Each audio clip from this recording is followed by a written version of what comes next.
Hi friends, మీరందరూ బాగున్నారా? Christmas వచ్చేసింది కదండి. అందుకనే మనం వెరైటీ ఆఫ్ డిషెస్ చేసుకుందాం రండి. ఈరోజు మనం పండు మిర్చితో మటన్ రోగన్ జోష్ చేసుకోబోతున్నామండి.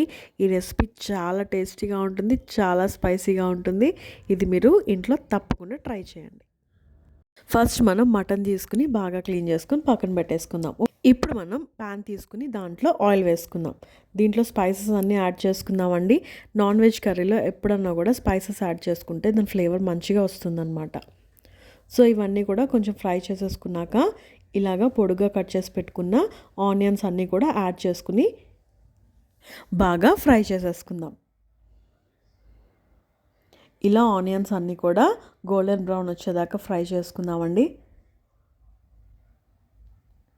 సో దీంట్లో మనం గోల్డెన్ బ్రౌన్ వస్తే ఆ టేస్ట్ కూడా మంచి ఫ్లేవర్ ఇస్తుందన్నమాట. సో ఇదంతా కూడా ఆనియన్స్ బాగా ఫ్రై అయిపోయాక మనం క్లీన్ చేసి పెట్టుకున్న మటన్ కూడా దీంట్లో యాడ్ చేసేసుకుందాం.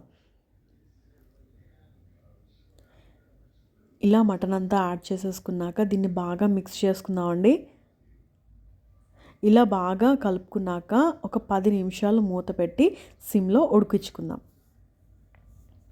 దాని తర్వాత దీంట్లో ఫ్రెష్గా దంచి పెట్టుకున్న అల్లం వెల్లుల్లి ముద్ద వేసుకుని బాగా కలుపుకుందాం. దాంట్లో కొంచెం పచ్చిమిర్చి కరివేపాకు కూడా వేసుకుంటే ఫ్లేవర్ బాగుంటుందండి.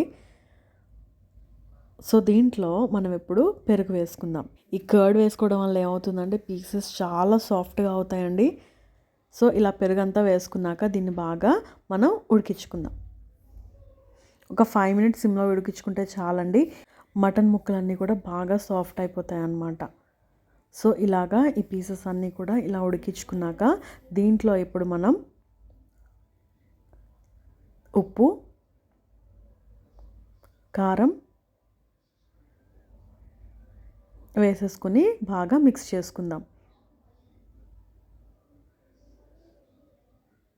సో ఇవన్నీ బాగా మిక్స్ చేసుకున్నాక మనం ఏదైతే స్టార్టింగ్ చెప్పుకున్నామో పండు మిరపకాయలని పేస్ట్ చేసుకుని ఇప్పుడు మనం కర్రీలో యాడ్ చేసేసుకుందాం. సో ఇది స్పైసీ ఎక్కువ తినని వాళ్ళు ఎక్కువ యాడ్ చేసుకోవద్దండి. 1 or 2 స్పూన్స్ యాడ్ చేసుకోండి. సో దీంట్లో తగినంత వాటర్ వేసుకుని మనం బాగా ఉడికించుకుందాం. ఇలాగే కుక్కర్లో పెట్టుకున్న వాళ్ళు ఒక 8 విజిల్స్ వచ్చేదాకా కుక్ చేసుకుంటే మటన్ కుక్ అయిపోతుందండి. చూసారా, ఇలాగా మటన్ పీసెస్ అన్నీ కూడా బాగా కుక్ అయిపోవాలన్నమాట. ఇది చాలా ఈజీ రెసిపీ అండి. రెస్టారెంట్ కన్నా ఇంట్లోనే ఇలా ట్రై చేసి చూడండి, చాలా టేస్టీగా ఉంటుంది. ఫైనల్గా మనం ఇప్పుడు MFC moms fast cooking special garam masala వేసేసుకుందామండి. ఆ లింక్ నేను డిస్క్రిప్షన్లో పెడతాను. సో అంతేనండి, ఈజీగా ఇంట్లో మన మటన్ రోగన్ జోష్ రెసిపీ రెడీ అయిపోయిందండి. సో ఇప్పటి వరకు మన ఛానల్ ఎవరైనా సబ్స్క్రైబ్ చేసుకోకపోతే వెంటనే చేసుకోండి. ఇలాంటి ఈజీ క్విక్ హెల్తీ రెసిపీస్ మనం ఇంట్లో చేసుకుందాం. అంతవరకు బాయ్ మరి.